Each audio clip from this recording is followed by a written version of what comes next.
বাংলাদেশের সবচেয়ে ঘৃণিত, সবচেয়ে ন্যাক্কারজনক যে হত্যাকাণ্ড হয়েছিল 21শে আগস্ট 2004, সেই 21শে আগস্ট গ্রেনেড হামলার মধ্য দিয়ে বাংলাদেশের মাননীয় প্রধানমন্ত্রীকে হত্যা করতে চেয়েছিল তারেক রহমান বাবররা।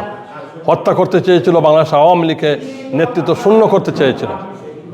আল্লাহ রাব্বুল আলমিনের দোয়ায় সেদিন মাননীয় প্রধানমন্ত্রী অসুস্থ হয়ে বেঁচে গেলেও সেদিন আইবি রহমান সহ 24 জন নেতাকর্মী মৃত্যুবরণ হয়েছে। প্রায় 500 নেতাকর্মী আহত হয়েছেন, হাজার হাজার নেতাকর্মীরা এখনও স্প্লিন্টার বুকে নিয়ে গায়ে নিয়ে এখনও ঘুরে বেড়াচ্ছেন। আমাদের শ্রদ্ধা সুরঞ্জিত সেনগুপ্ত সহ অনেক নেতৃবৃন্দ স্প্লিন্টার গায়ে নিয়ে এই 21শে আগস্টে স্প্লিন্টার গায়ে নিয়ে মৃত্যুবরণ করেছেন।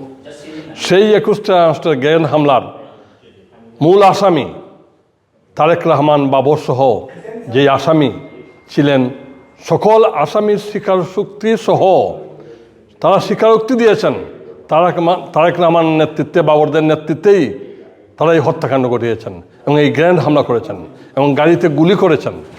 তারপরেও আজকে আপনারা রায় দেখেছেন, সবচেয়ে বড় মিথ্যাচার হয়েছে আজকের বাংলাদেশে এই রায়ের মধ্য দিয়ে।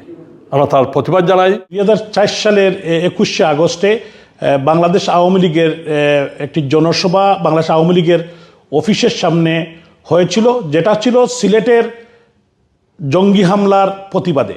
বাংলাদেশ আওয়ামী লীগের সভানেত্রী বঙ্গবন্ধু কন্যা শেখ হাসিনা বক্তৃতা দেওয়ার পরেই 13টি তাজা গ্রেনেড সেদিন উনার উপর নিক্ষেপ করা হয়েছিল। আল্লাহ তাআলার অশেষ রহমতে উনি বেঁচে গেলেও আমাদের নেত্রী বেগম আইবি রহমান সহ যুবলীগ নেতা সেন্টু সহ প্রায় 26 জন সেদিন ইন্তেকাল করেছিলেন, শহীদ হয়েছিলেন। এবং তাদেরকে হত্যা শুধু নয়, পরবর্তীতে প্রায় হাজার খানেক নেতাকর্মী যারা মহিলা পুরুষ গ্রেনেড হামলায় আহত হয়েছিল তাদেরকে হসপিটালে পর্যন্ত নিতে দেয় নাই। হসপিটালে যারা গিয়েছিল তাদেরকে ট্রিটমেন্ট দেওয়া হয় নাই। ডেবের যারা ডাক্তার তাদেরকে সেখান থেকে প্ল্যান করে সরিয়ে দেওয়া হয়েছিল। এবং সেদিন তৎকালীন সরকার বেগম খালেদা জিয়ার নেতৃত্বে যে সরকার ছিল, হাওয়া ভবন থেকে বসে বেগম খালেদা জিয়ার পুত্র বর্তমান বিএনপির সিনিয়র ভাইস প্রেসিডেন্ট তারেক রহমানের নেতৃত্বে লুৎফুজ্জামান বাবররা তারা সেদিন একটি মাস্টার প্ল্যানের মাধ্যমে জঙ্গিদের নিয়েই এই হামলা চালিয়েছিলেন। এবং পরবর্তী সময়ে কিন্তু এটা প্রমাণিত হয়েছিল। তারা জজ মিয়া নাটক সাজিয়েছিলেন। কেয়ারটেকার প্রতি সরকার যখন হয়েছিল 1/11-এ, তখন কিন্তু এই মামলা আবার রিইনভেস্টিগেশন হয়, এই মামলা তাদের সাজা হয় পরবর্তী সময়ে। আজকে আমরা কি দেখতে পারলাম? বর্তমান ডক্টর ইউনূসের নেতৃত্বে জবরদখলকারী এই সরকার, তারা আজকে হাইকোর্টে এই খুনি চক্র যারা 21শে আগস্টের খুনের সাথে ডাইরেক্টলি জড়িত, খুনিরা যাদের নাম বলেছে, যারা দেশের বাইরে আছে তাদেরকেও মাপ দিয়ে দিয়েছে, তাদেরকে খালাস দিয়ে দিয়েছে। এবং এইটার থেকে প্রমাণিত হয় বাংলাদেশে কোনো আইনের শাসন নেই। এই সরকার আইনের শাসনে বিশ্বাস করে না।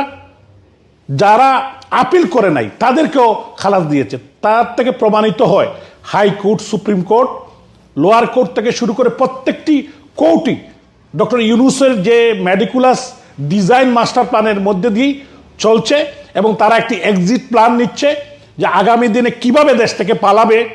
এজন্যই তারা আজকে এই খুনি চক্রকে বা খুনিদেরকে তারা খালাস দিয়েছে। তো আমি এর তীব্র নিন্দা জানাই এবং ইনশাআল্লাহ আল্লাহ তাআলার হুকুমে এই বাংলাদেশেই এদের বিচার হবে, আজ হোক কাল হোক।